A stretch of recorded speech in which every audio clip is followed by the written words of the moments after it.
Let's start with the question. How do I count elixir? In Clash Royale, one thing pros are able to do is count elixir.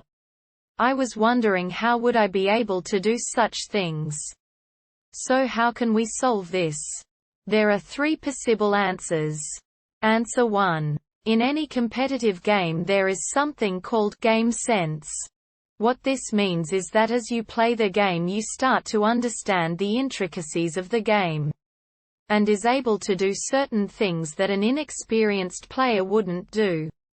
As for Clash Royale, you need to understand what deck your opponent is playing and be able to understand how much elixir your opponent has based on the cards he has played. For example, after your opponent goes all in with Hog, Goblins, prediction log, you need to be able to add the elixir of those cards, which happen to be 8.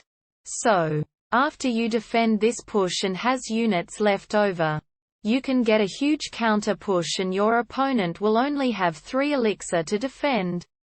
Basically, there is no correct way to count elixir. Pros can do this because they play a lot and are naturally good at keeping a clear mind. Just keep playing, and understand how to properly punish your opponent for making bad all-in plays. Answer 2. A quick method of counting elixir is using your own as a reference.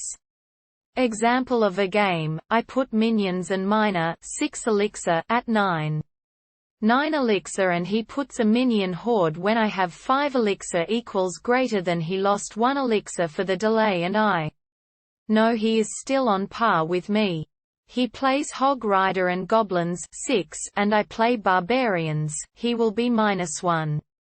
Continue the count from -1 for each card he plays after you play the response.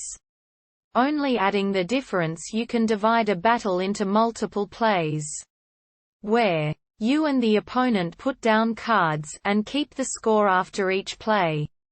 Keeping score of the opponent's elixir and his card rotations are just as important as a good and upgraded deck. Answer 3. There's an app called Elixir Counter that could help you in counting elixir. You'll have to enable Elixir Counter Mode option in settings and click on each card your opponent plays. I hope these answers helped, and if they did, please drop a comment and subscribe.